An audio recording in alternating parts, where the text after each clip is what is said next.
Welcome. Welcome viewers. You are watching Tube Science Learning Academy. Tube Science Learning Academy official YouTube চ্যানেলে তোমাদের প্রত্যেককে স্বাগত জানাই। আজকে আমরা যে বিষয়টা নিয়ে তোমার সাথে আলোচনা করব সেটা হচ্ছে দেখো দেখো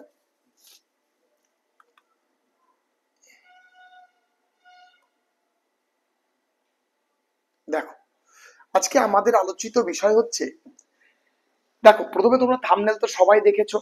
পরীক্ষার মানে আমাদের পরীক্ষার যে পরীক্ষাটা চলছে সেই পরীক্ষাটার কিন্তু নির্দেশ দিল না।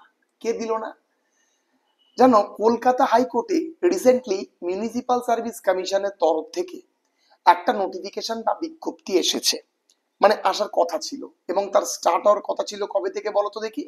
এই যে 18/6/2025 থেকে। এবং তারাই এই মিউনিসিপাল সার্ভিস কমিশনের দুই অধিকর্তাকে মানে হাইকোর্ট ডেকে পাঠায়, ঠিক আছে? এবং তারা আজকে হাইকোর্টে যায় এবং যে তারা আদৌ ফর্ম ফিল আপটা করবে না করবে না, তখন তাদেরকে বলা হয় যে রিক্রুটমেন্ট করতে কোনো প্রবলেম নেই, ওল্ড সিস্টেমে করুন, কিন্তু কোন রকমে গভর্নমেন্ট যদি 140 কমিউনিটি যেটা গভর্নমেন্ট সিলেক্ট করেছে, যার ওপরে বলা যেতে পারে 31শে জুলাই অবধি পোস্টপন করেছে। কে করেছে?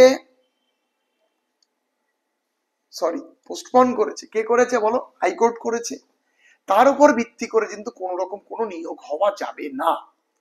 তো ফলে সেই নির্দেশ মোতাবেকই কিন্তু দেখো তারা কিন্তু একটা নোটিশ প্রকাশ করেছে এবং সমস্ত কিছু বলে দিয়েছে যে একটা আনঅ্যাভয়েডেবল সার্কামস্ট্যান্সেস রয়েছে, ফলে অনলাইন প্রসেস কিন্তু এই মুহূর্তে স্টার্ট করা যাচ্ছে না। অবশ্যই অফিসিয়াল ওয়েবসাইটে কিন্তু সেদিকে নজর রাখতে বলেছে। এবার আমি একটা কথা বলি, ওয়েস্ট বেঙ্গলে যত কলেজ আছে, কলেজের অ্যাডমিশন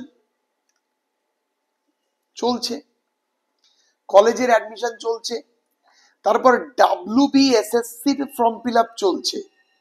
এই দুটো ফর্ম ফিল আপ কি ওল্ড সিস্টেম মেনে চলছে? কোনোদিনই নয়। এই দুটো ফর্ম ফিল আপ কিন্তু ওই 140 কমিউনিটিকে কেন্দ্র করেই চলছে, ঠিক আছে? কমিউনিটিকে কেন্দ্র করেই চলছে, প্রথম কথা, ঠিক আছে? আচ্ছা, এবার এই রেসপেক্টে আমি একটা কথা বলে রাখি যে তোমাদের যা বর্তমান স্ট্যাটাস, তাতে তোমরা ফর্ম ফিল আপ করতেই পারো, কিন্তু আমার মতে 2 থেকে 4 দিন তোমরা দেখে নাও। তার কারণ অলরেডি একটা এক্সামিনেশন, যেমন এই এক্সামিনেশনটা 140 কমিউনিটির পুরে দাঁড় করিয়ে নোটিফিকেশন ছেড়েছিল, তেমন WBSSC-ও কিন্তু 140 কমিউনিটির উপর দাঁড়িয়ে কিন্তু নোটিফিকেশনটা ছেড়েছে। ফলে এই নোটিফিকেশনটা যদি আটকায়, WBSSC নোটিফিকেশনটাও আটকাবে, কলেজ অ্যাডমিশনও আটকাবে। কতদিন অবধি আটকাবে? প্রায় 31শে জুলাই অবধি আটকাবে। তার কারণ 31শে জুলাই অবধি পোস্টপন রয়েছে। 14ই জুলাই তোমার হচ্ছে সুপ্রিম কোর্ট খুলবে। তারপরে যদি তোমার হাইকোর্ট গিয়ে সুপ্রিম কোর্টে এই ইস্যুটাকে নিয়ে ডিরেক্ট আলোচনা করে, সুপ্রিম কোর্টের ডিসিশন, ঠিক আছে, সুপ্রিম কোর্ট যে ডিসিশন নেবে সেটাই কিন্তু ভ্যালিডেট এবং অ্যাপ্রুভাল হিসেবে কার্যকারিতা হবে। তাই বলে 31শে জুলাই অবধি যতদিন না সুপ্রিম কোর্ট হস্তক্ষেপ করছে, এটা তো সুপ্রিম কোর্টের বিচারাধীন বিষয় ছিল, কিন্তু হাইকোর্ট তো সেটাকে মানে তোমার বিশেষ কোন নির্দিষ্ট তথ্যের পরিপ্রেক্ষিতে হাইকোর্টকে 3 মাসের মধ্যে জমা দিতে বলেছিল, সেটার ভেরিফিকেশন এর প্রয়োজন ছিল, কিন্তু রাজ্য তো সেটা করেনি। তো সেই জায়গায় দাঁড়িয়ে সুপ্রিম কোর্টেও এটা সলভ হতে পারে, 31শে জুলাই অবধি নাও থাকতে পারে, কিন্তু যতদিন না সুপ্রিম কোর্ট অন হচ্ছে ততদিন কিন্তু হাইকোর্টের এই রায়টাকে কিন্তু অথেন্টিকেট করতে হবে। তো একটা ডিপার্টমেন্ট এইটা মানলো, অন্য ডিপার্টমেন্ট এটা মানবে না, এটা তো হতে পারে না। দুটো ডিপার্টমেন্টকেই মানতে হবে। এবং তোমরা এটা ভালো করে মাথায় ঢুকিয়ে নাও যে তোমাদেরও কিন্তু ফর্ম ফিল আপ বন্ধ হয়ে যেতে পারে, ঠিক আছে? হয়তো কিছুদিন সমস্যা যাচ্ছে, হয়তো কিছুদিন তোমার লাগছে, কিন্তু কেন করাচ্ছে, কেন থামাচ্ছে না ভগবানই জানে।